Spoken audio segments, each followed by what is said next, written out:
Isabel signs a lease. Ryan buys the same car. Isabel pays $223 less every month. She tells her friends she made the smarter call. She didn't run the decade. A $30,000 sedan. Same model, same trim, same color. Isabel leases. 36 months, $2,000 at signing, $299 a month. Ryan buys. 60-month loan at 6%, $3,000 down, $522 a month. The monthly gap is real. $223 more every single month for Ryan. And for the first 3 years, Isabel is right. The first year makes the gap look even wider. The moment Ryan drives off the lot, his $30,000 car is worth $27,000. Depreciation hit the instant the tires touched the public road.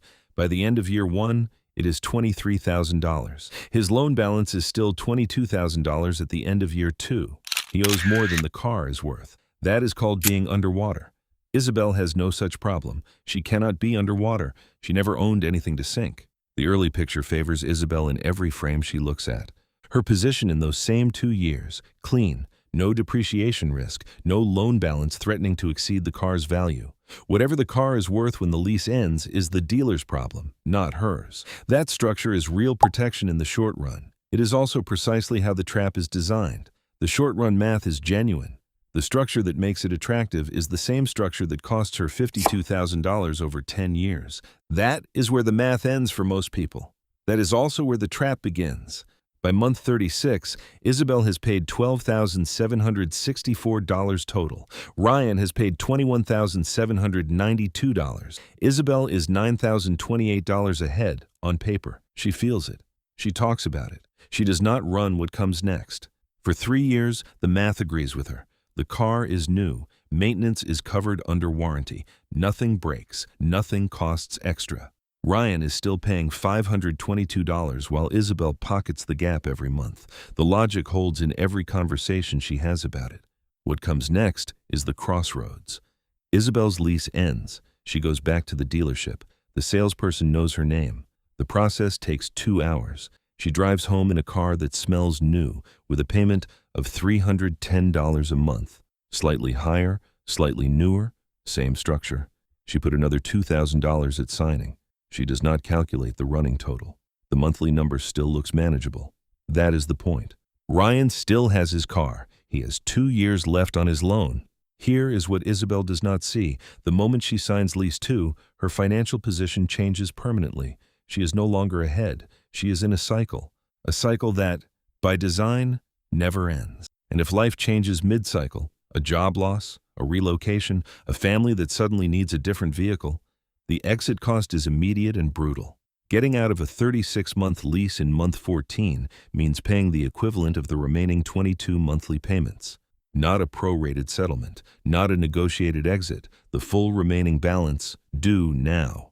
Isabel is locked in. Ryan, by contrast, can sell. At year 2, his car is worth $20,000. His loan sits at $22,000. He is slightly underwater, but there is a path out. Isabel has none until the contract expires. Here is what the dealership calculates before Isabel even sits down. The car costs $30,000. In 3 years, its residual value is set at $20,000. The dealership is not selling her the car. They are selling her that $10,000 of depreciation. After she hands over her $2,000 down payment, there is only $8,000 left to finance. Add in the lease interest and fees, and that math shrinks perfectly to a deceptive $299 a month. They extracted the portion that disappears fastest and packaged it by the month. She walked in to negotiate a car. She negotiated a depreciation schedule. Isabel never saw that math. She saw $299, and $299 became her reference point. The next month, when she sees Ryan's $522 payment, her brain does not calculate total ownership cost over 10 years. It calculates the gap from her anchor, $223 extra every month for the same car. That feels like overpaying. It is not. It is the cost of building equity instead of financing a depreciation curve. That gap in perception is payment anchoring bias. The dealership did not create it. They designed the product around it. By year 6, Ryan has paid off his loan. He owns a car worth $11,000 to $13,000. His effective cost after subtracting that asset value is $21,000 to $23,000. Isabel has finished 2 full leases. She has paid $25,528 total.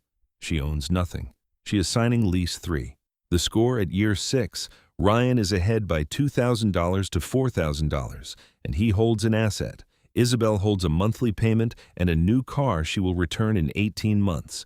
Year 3, Isabel, $9,028 ahead. Year 6, Ryan, $2,000 to $4,000 ahead plus an asset. The gap has flipped, and it keeps moving. But it is not the year 6 gap that matters. It is the silent hemorrhage the cycle runs over 10 years. 80% of leasers sign again when their term expires, not because they calculated it, because the process is frictionless, the new car is appealing, and the monthly payment still looks reasonable. The dealership is very good at this. Isabel cycles through 3 to 4 lease agreements, each one with $2,000 at signing, each one with a mileage cap. The average American drives 13,500 miles a year. Most leases allow 10,000 to 12,000. Every mile over that cap costs 15 to 25 cents. Across a 3-year lease, the mileage penalty alone runs $750 to $1,250. Each lease cycle costs Isabel $12,000 to $13,000 in payments and fees, before the mileage charges and wear and tear inspections are added. That number never appears on the brochure. That is before the wear and tear inspection. When Isabel returns each car, an inspector walks the vehicle for 11 minutes. He photographs the passenger door, the rear bumper, the driver's side wheel. Each photo becomes a line item. Isabel pays $300 on the first return. She learns to be more careful on the second lease. She still receives a charge on the third. She had learned to be careful, but careful is not the same as free.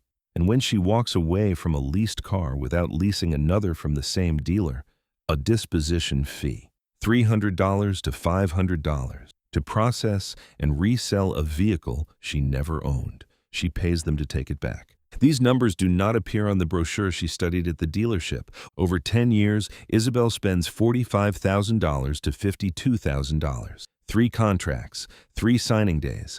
3 times she handed $2,000 across the desk before a single monthly payment was processed. $6,000 at the table before the clock started. She owns nothing at the end of it. She has no asset. She has no equity. She has no car in the driveway unless she signs again. She has 3 receipts, 3 inspection reports, and a 4th monthly payment starting now. 2 towns over, Ryan is washing a 7-year-old Camry. His loan cleared 3 years ago. At year 6, $522 stops leaving his account. He does not go back to the dealership. He does not upgrade. He runs the maintenance, sometimes $100, sometimes a single large repair that stings, and keeps driving. The gap between his monthly obligation and Isabel's is now the size of a car payment she will carry indefinitely. She has a contract. He has a car. That difference accumulates month after month into the gap. After his loan is paid off at year 5, $31,320 in loan payments, plus the $3,000 down, $34,320 out of pocket on the loan alone. His payments stop completely.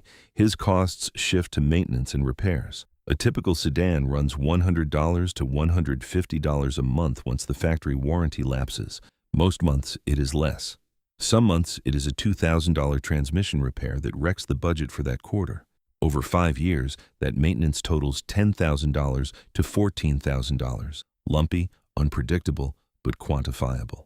His total spend over the decade lands between $44,000 and $48,000, and at the end of it, he holds a car worth $4,000 to $6,000. The real gap, $15,000 to $25,000, in Isabel's favor on month 1, against her by year 10. Leasing only makes sense in 3 scenarios. You write it off as a business expense.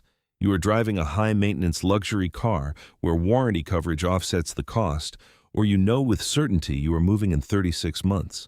For the other 95% of people driving a standard daily commuter, it is a wealth trap. The math does not change because the car is new, the dealer was friendly, or the monthly payment fit the budget. For the average person financing a standard sedan as a daily driver, leasing is the more expensive path. Not because the monthly payment is higher, it is lower. Because the decade is longer than the brochure, Isabel paid more, and she owns nothing.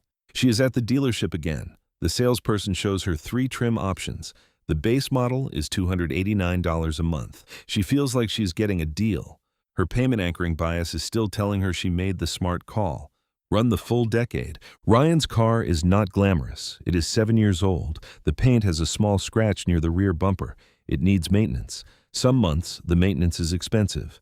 But he drives a paid-off car he owns outright. He has $4,000 to $6,000 in equity sitting in the driveway. He has no monthly payment, and he is not going back to the dealership next year, or the year after that. There is a version of this where Isabel ends up ahead. It requires discipline most people do not apply, in a system designed to prevent that discipline from ever starting. There is a version where Ryan ends up ahead. It just requires owning the car long enough for the math to catch up, and the patience to ignore the newer model in the lot next door. The math always catches up. The next time someone slides a monthly payment across the desk and it looks almost too good to be true, run one number before you sign anything. The total, not the monthly. That is the only number that matters.